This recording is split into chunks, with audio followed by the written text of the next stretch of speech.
Welcome to ASPN academy. இது Tamil video. Already நம்ம 6th Tamil new புக்கில் இருக்கிற டேர்ம் 1 ஃபுல்லாகவே முடிச்சிருக்கோம். டேர்ம் 2ல் இயல் 1 இயல் 2 முடிச்சிருக்கோம். ஒவ்வொரு டாப்பிக்கும் தனித்தனியாகவே நம்மளதில் வீடியோ இருக்குது. பிளேலிஸ்ட்டில் போய் செக் பண்ணிக்கோங்க. இப்போ நம்ம பார்க்க போகிறது டேர்ம் 2ல் வந்து இயல் 3 பார்க்க போகிறோம். அதில் ஃபஸ்ட்டு கொடுத்துருக்க செய்யுள் பகுதி என்ன அப்படின்னா, நானிலம் படைத்தவன் அப்படிங்கிற ஒரு முடியரசன் அவங்களோட ஒரு பாடலை தான் கொடுத்துருக்காங்க. இந்த டாபிக் உள்ள நுழையிறதுக்கு முன்னாடி நம்ம இன்ட்ரடக்ஷன் என்ன கொடுத்துருக்காங்கன்னு பார்ப்போம். அதை தான் நுழையும் முன் அப்படின்னு கொடுத்துருக்காங்க. காடுகளில் வாழ்ந்த மனிதன் அக்காடுகளை திருத்தி விளைநிலங்களை உருவாக்கினான், பயிர்களை விளைவித்தான், ஊர்களை உருவாக்கி கூடி வாழ்ந்தான், பல்வகை தொழில்கள் மூலம் தன் வாழ்வை மேம்படுத்தி கொண்டான். தொழிலும் வணிகமும் அவன் வாழ்க்கையை உயர்த்தின. தமிழரின் வணிக மேன்மையை அறிவோம் வாருங்கள். அதாவது மனுஷங்க வந்து மொத உருவானது காடுகளில் தான் வாழ்ந்துட்டு இருந்தாங்க. ஓகேவா? அப்புறம் என்ன ஆயிடுச்சுன்னா, அவங்களுக்கு தேவையான உணவை வந்து வேட்டையாடி சாப்பிட்டுட்டு இருந்தவங்க, ஒரு கட்டத்துக்கு மேலே தேவையான உணவை அவங்களே உற்பத்தி செய்ய ஆரம்பித்தாங்க. அப்போ தான் காடுகளை வந்து வெட்டி அதை விளைநிலமாக மாற்றி அதில் வந்து பயிர்களை விளைய வச்சு அவங்களுக்கு தேவையானப்போ அதை எடுத்து பயன்படுத்துகிற மாதிரி கண்டுபிடிச்சாங்க. அதுக்கப்புறம் பயிர்கள் விளையிறதுனால ஒரே இடத்துல எல்லாம் சேர்ந்து ஒன்றாவே விவசாயம் பண்ணுறது, ஒன்றா வேலை செய்கிறது, வர்ற விவசாயத்தில் வர்ற அந்த தானியங்களை வந்து ஷேர் பண்ணிக்கிறது. அப்போ ஒரே இடத்துல ஒன்றா வாழணும் இல்லையா? அப்போ கூடி வாழ ஆரம்பித்தாங்க. இப்படி ஒன்றா இருக்கும்போது ஒன்றை தொட்டு நிறைய தொழில்கள் வந்து உருவாக ஆரம்பிச்சிச்சு. இப்படி உருவானனே ஃபஸ்ட்டு தன் தேவையாக எல்லாமே அவங்கவங்க தேவைக்காக மட்டும் தான் ஃபஸ்ட்டு உற்பத்தி பண்ணாங்க. அது எப்போ வந்து அளவுக்கு அதிகமாகும்போது அந்த மீதத்தை இன்னொருத்தருக்கு கொடுக்க ஆரம்பிச்சாங்க இல்லையா? அப்போ ஃபஸ்ட்டு சும்மா பரவாயில்ல வச்சுக்கோங்கன்னு தான் கொடுத்துருப்பாங்க. அடுத்து அப்போ அவங்க என்ன பண்ணுவாங்கன்னா, அதுக்கு பதிலா அவங்ககிட்ட இருக்க ஏதாவது ஒரு பொருள் இந்தாங்க அப்படின்னு சொல்லி ஒரு இதுக்கு கொடுத்துருப்பாங்க.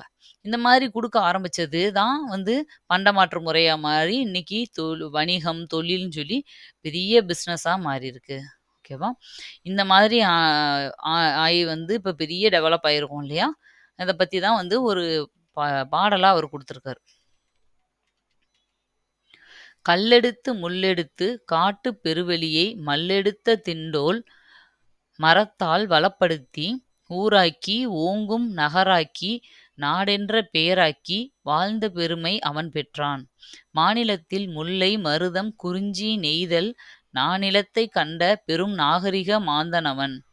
ஆழக் கடல் கடந்தான் அஞ்சும் சமர் கடந்தான் சூழும் பனிமலையைச் சுற்றிக் கொடி பொறித்தான் முக்குளித்தான் ஆழிக்குள் முத்தெடுத்தான் தோணிக்குள் எக்களிப்பு மீதூர ஏலம் மிளகு முதற் பண்டங்கள் ஏற்றி பயன் நல்கும் வாணிகத்தால் கண்டங்கள் சுற்றிக் களமேறி வந்தவன் தான். அஞ்சாமை மிக்கவன் தான் ஆனாலும் சான்றோர்கள் அஞ்சுவதை அஞ்சி அகற்றி விலக்கிடுவான்.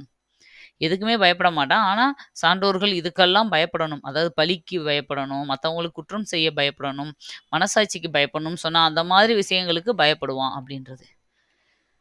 ஓகே. இதுல பாடலோட பொருள் என்னன்னு பார்த்துட்டு சொல்லும் பொருளும் பார்க்கலாம். பாடலின் பொருள்: தமிழன் கற்களும் முட்களும் நிறைந்திருந்த பெரிய நிலப்பரப்பை திருத்தி பண்படுத்தினான். தனது உடல் வலிமையால் வளத்தை பெருக்கினான். ஊர், நகரம், நாடு ஆகியவற்றை உருவாக்கி வாழும் பெருமையை பெற்றான். முல்லை, மருதம், குறிஞ்சி, நெய்தல் என நிலத்தை நால்வகைப்படுத்திய நாகரிக மனிதன் அவன். ஆக்சுவலா உண்மையிலே நிலம் எத்தனை வகைப்படும் பார்த்துருப்போம் நம்ம? ஐவகை நிலங்கள்னு தான் பார்த்துருப்போம். குறிஞ்சி, முல்லை, மருதம், நெய்தல், பாலை. ஆனா இங்க வந்து பாருங்க, மொத்தமே 4 நிலம். நானிலம் படைத்தவன் அப்படிதான் அவர் குடுத்துருக்காரு. அந்த 4 நிலம்னு இவர் எத குறிப்பிடுறாரு அப்படின்னா, முல்லை, மருதம், குறிஞ்சி, நெய்தல். இதுல எது மட்டும் இல்ல அப்படின்னா, பாலை மட்டும் இவர் சொல்லல. அது நல்லா தெரிஞ்சுக்கோங்க. அந்த நானிலத்துல எது வராதுன்னா, பாலை மட்டும் வராது. மத்த எல்லாத்தையுமே இவரு சொல்லியிருக்காரு. அடுத்தது, பழந்தமிழன் ஆழமான கடல்களைக் கடந்து பயணம் செய்தான். அச்சம் தரும் போர்களிலும் எளிதாக வெற்றி கண்டான். பனி சூழ்ந்த இமயமலையில் தன் வெற்றி கொடியை நாட்டினான். அந்த காலத்திலேயும் நம்ம இதில் வந்து தரைவழி போக்குவரத்து, வான்வெளி, கடல்வெளின்னு இருக்கு இல்லையா? அந்த வான்வெளி போக்குவரத்துக்கு வந்தது ரொம்ப லேட்டஸ்டாக தான். அதுக்கு முன்னாடி தரைவழிக்கு அடுத்து அதிகப்படியாக இருந்தது வந்து கடல்வழி போக்குவரத்து தான். எல்லா பொருள்களும் வேற நாடுகளுக்கு போறதுக்கான ஒரே மார்க்கம், ஒரே வழி என்ன அப்படின்னா கடல் தான். அப்படியே கடல் வழியாவே தூரமா இருக்குதுன்னா சுத்தி தான் போயாகணும். மாசக்கணக்குல, வருஷக்கணக்குல எல்லாம் போவாங்க. அப்படி கடல் கடந்து பயணம் செய்ய கத்துக்கிட்டான். அ ரொம்ப பயங்கரமான போர்கள்ல எல்லாம் ஜெயிச்சு வெற்றி கண்டான். இமயமலையிலேயே போய் கொடிய வந்து நாட்டியிருக்காங்க அப்படின்னு சொல்றாங்க. ஆழ்கடலில் மூழ்கி முத்தெடுத்தான். ஏலம், மிளகு ஆகியவற்றை பெருமகிழ்ச்சியோடு கப்பல்களில் ஏற்றி கண்டங்கள் தோறும் அனுப்பி வணிகம் செய்தான். கப்பலில் உலகை வலம் வந்தான்.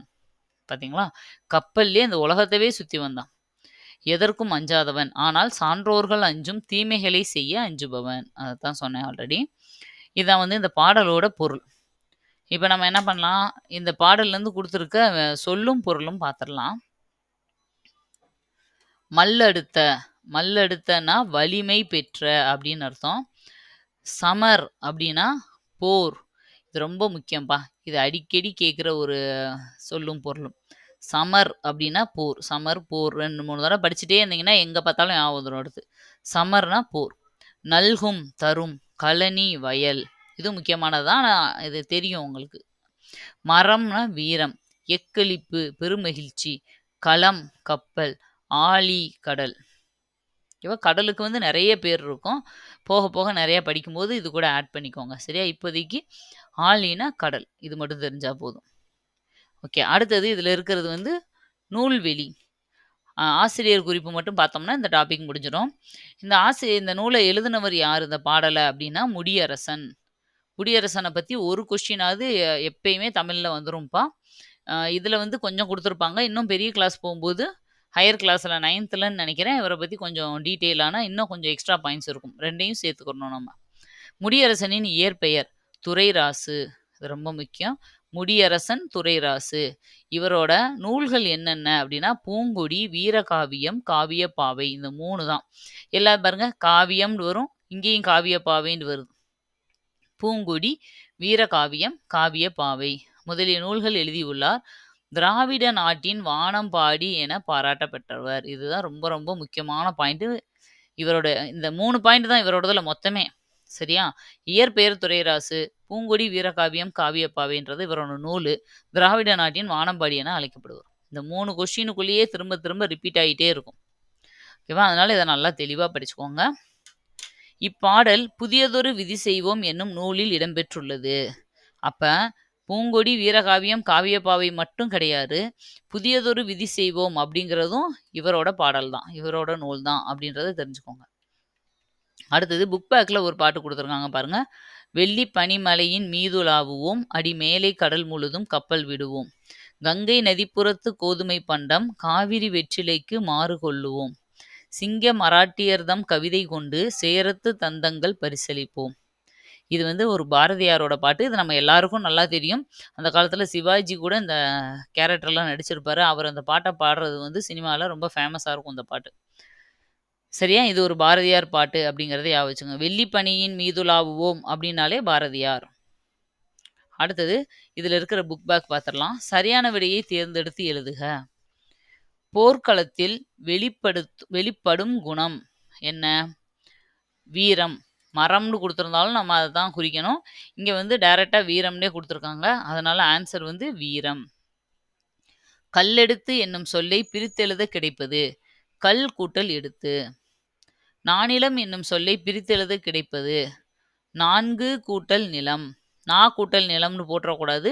4 நிலத்த தான் அவர் நானிலம்னு சொல்றாரு.